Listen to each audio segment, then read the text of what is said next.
You're listening to Puma Podcast.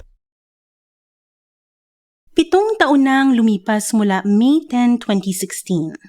That was the day after Rodrigo Duterte swept the national elections.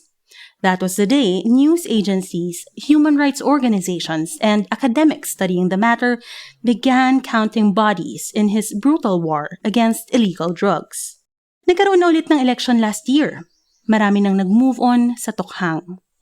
Pero sa episode na ito ng Teka Teka News, ang ikalawa sa ating mini-series, ito ang aming hiling. That we pause, remember, and reflect. Ako po si Trisha Aquino, Puma Podcast.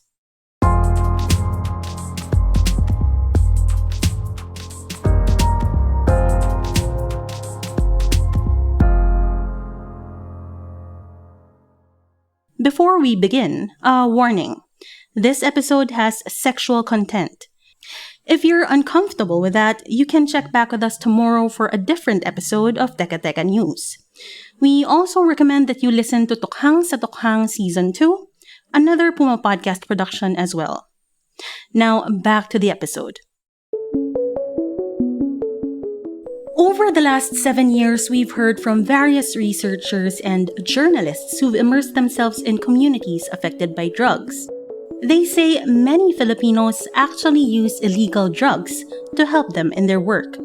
Whether security guards on the night shift, tricycle, jeepney, and bus drivers on the road 24/7, or even vendors who need a boost of confidence as they sell snacks and drinks to commuters. Pinag-aralan niya ni Gideon Lasco, a medical doctor and anthropologist who edited the book Drugs and Philippine Society. I was just hanging out with these young people and observing them, interviewing them about what shabu does in their lives. They are porters, they work as vendors, sila yung mga umaakyat sa bus na nagbebenta ng mga chichirya at tubig. At sila rin yung nag-tricycle minsan, sila yung nagbebenta rin ng mga ticket sa pier. So what these activities have in common, number one, is that it's physically demanding. So for them, shabu is like a energy drink. Ang tawag nila rito, pampagilas. They also feel that shabu gives them confidence. And this is very important when, alimbawa, yung kinibenta ko kanina na sila yung umakyat sa bus para magbenta ng mga chichirya. They told me it takes confidence to do that, to just go up to a bus and shout at people na bumili na kayo nito. It also makes them stay awake at night kasi pag nagshabu ka, hindi ka talaga makakatulog for a long time. Gideon also recalls a conversation he had with a truck driver who would use shabu to stay awake. Ano raw ang pipiliin niya? Mabangga ba ako dahil inaantok na ako? Or gumamit na lang ako nito? At the same time, Gideon and his colleagues have looked into other reasons Filipinos use drugs. Here's Vincen Gregory, also a medical doctor and researcher. So, dito kasi sa Philippines, mas napapropagate sa consciousness ng public that when you think of drugs, you think of poor people, you think of the marginalized, you think of those who are struggling to make ends meet. Drugs as something that criminals and bad people take. So part of what our study strives to do is to undo those kinds of perceptions. Alam naman natin lahat na people from all walks of life, are using drugs. By studying drug taking among the more privileged sectors of society. And then we are providing direct contradiction to what our government and the media have been saying that, drug use is confined to the poor, to criminals, to the lower sectors of society. Vincen and Gideon looked at a group of mostly middle and upper middle class people who engage in sexualized drug use, or SDU. To non-academics, the term is chemsex. People take drugs for a variety of reasons that involve sex. So when you say chemsex, so you have, number one, the intent. You intend to prolong the sexual encounter, to facilitate the sexual encounter, to enhance it. Chemsex is usually also associated with group encounters. Diba yun yung sinasabi na orgies. And then, number 3, it's usually associated with certain drugs na. So yung 3 drugs na associated, methamphetamine. Dito sa Philippines, yung most common variant is shabu. Number 2 is mephedrone, usually associated with bath soaps. Bath salt. And then yung GHB-GBL, no, gamma-hydroxybutyrate and gamma-butyrolactone, which are commonly known as yung date rape drugs. And then apart from that, meron ding sociological context yung chemsex. Yung mga nag-define nun, they really confine it to the queer community or the community of men who have sex with men. Kasi yung sociological origin din ng chemsex, some theorists hypothesize that, chemsex is also a way of asserting queer intimacy, asserting queer collectivity in a very heteronormative world. When Gideon and Vincen talked to people who engage in chemsex, they found that contrary to the definition of Western academics, straight people also identify what they do as chemsex. And the community in general identifies what they do as chemsex, even if the drugs they take aren't any of those 3 Vincen mentioned. Now, we'll delve deeper into what they found in their study. To our listeners, it does get graphic. If you're uncomfortable, you can skip ahead by 2 minutes. Back to Vincen. So, what we found in our study is that people use drugs to have sex for a variety of reasons. Unang-una, very obvious, is that they use these drugs to enhance the encounter. Some of them equate pleasure to, having the endurance to have sex for a longer period of time. Buong gabi, pwede silang makipag-sex. Some of them, especially yung men, they equate pleasure to being able to last longer. No? Mas matagal silang mag-ejaculate. At the same time, pleasure is also equated to pain reduction. So very important to sa experience ng mga tinatawag natin na bottoms, yung mga receptive partners among men who have sex with men. No? When you use certain drugs kasi, they are able to lessen the pain, if not totally eliminate it, as well as increase the pleasure of anal penetration at the same time.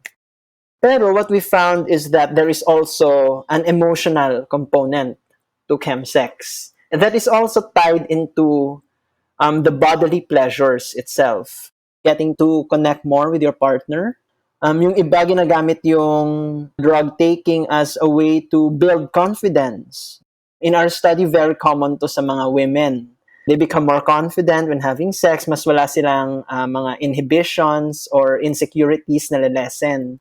And at the same time, there is also disinhibition that our participants in the study sought. In the form of being able to engage in what they describe as yung wilder activities, more reckless activities. We found that it's interconnecting reasons, overlapping with one another, that all work toward making the sexual experience more pleasurable and less problematic for them. For Vincen and Gideon, we can also think of chemsex as a form of bodily modification, which Filipinos have done throughout history. Iniiba natin ang composition ng katawan natin para ma-enhance ang sexual encounter. So in the case of chemsex, it's through the form of consuming a kind of drug in order to alter the experience. But then there are other forms of modifications then that have been done and documented through the years. Very common dun among men, yung paglalagay ng bulitas in their penises. Yun yung stereotypical association niya among seafarers. They put these circular implements kind of surgically kasi when they start penetrating their partners, it adds more texture to the penetration. They also stress that while chemsex may sound novel, when you look at our culture through the centuries, it's not really unique. People in the Philippines and all over the world take all sorts of substances to make themselves comfortable during sex and to enhance the sexual encounter. For example, drinking alcohol to lower your inhibitions, diba? So, how do our researchers recommend that we view people who engage in chemsex? Lalo na sex is already a taboo topic, and men who have sex with men, who make up a huge part of the community that engages in chemsex, are already stigmatized in society. Baka isipin ng mga tao, bakit ba kailangan nyo pang gumamit kung sarap lang naman pala ang habol nyo? Pumapasok din dito ang usapin ng kung paano natin tinitignan ang pleasure o sarap in general, at kadalasan ay nababahiran ito ng guilt. Eto ulit si Vincen. It's a conversation that's full of baggage, that's historically situated, culturally situated. On the one hand, we have the religious side of it. On the other hand, we have our culture of conservatism. On the other hand meron pa tayong more immediate and topical conversations. I'm talking about the drug war at kung paano pinoportray yung drug use ng ating media and government. At hindi lang kasi confined kay Duterte yung drug war na yan. All the way back to the 1960s, panahon pa ni Marcos Sr. So meron talaga tayong political history as well of maligning people who use drugs and drug use on top of our cultural history of panicking over drug use. I'd like to think that, what we're doing with our study is just the beginning of hopefully a long and fruitful conversation that we can have in the Philippines. So let's keep talking about it. At ito ang isa sa mga bagay na nabanggit kanina. The people who were covered by Gideon and Vincen's research are aware of the risks that come with drug use. So how do they manage this? Our study is a direct refutation of the concept of the adik. Yung idea that if you take drugs, ma-addict ka na lang, you won't be able to control yourself, you'll ruin your life. That's not really the case for most people. Although, of course, hindi naman namin tinatanggi na may addiction, di ba? What we want to emphasize is that majority of drug use is non-problematic. We were able to interview as well, a few participants who did experience going to rehab because they realized that their drug use is uncontrollable and it's affecting their lives. But for most of our participants, their drug use and drug use in relation to sex, it's something that they manage consciously, that they schedule, that they regulate.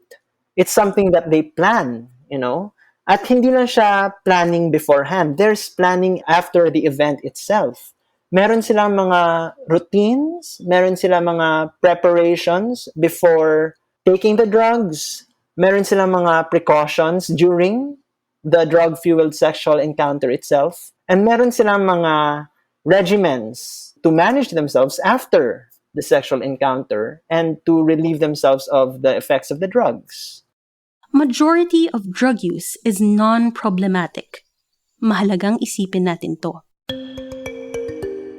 So we tend to think of drug use as something that is problematic, something that leads to criminal activity, to violent behavior, right? Pero the fact is, proven ito by statistics, according to the International Drug Policy Consortium, at least 90% of drug use is non-problematic.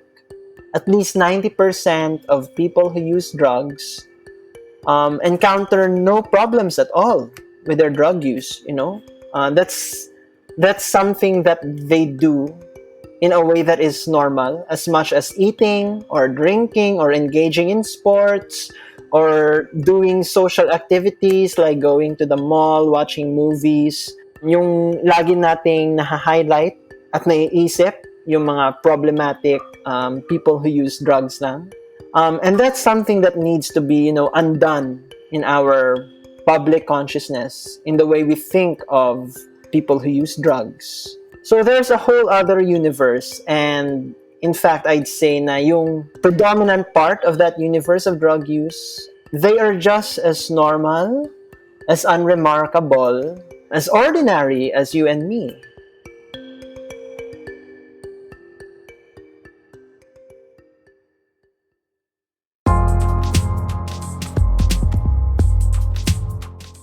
And that was today's episode of Teka Teka News. Again, I'm Trisha Aquino, Puma Podcast.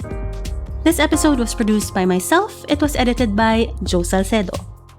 7 years after the first drug-related killing, we continue to remember and reflect. We continue to assess government policy on illegal drugs, to understand how Duterte's deadly tokhang policy has impacted our life as a nation, because we want to know how we move forward in the next 5 years under Bongbong Marcos. That's in another Puma Podcast show, Tokhang sa Tokhang Season 2. Follow Tokhang sa Tokhang and Teka Teka News wherever you get your podcasts. Maraming salamat po.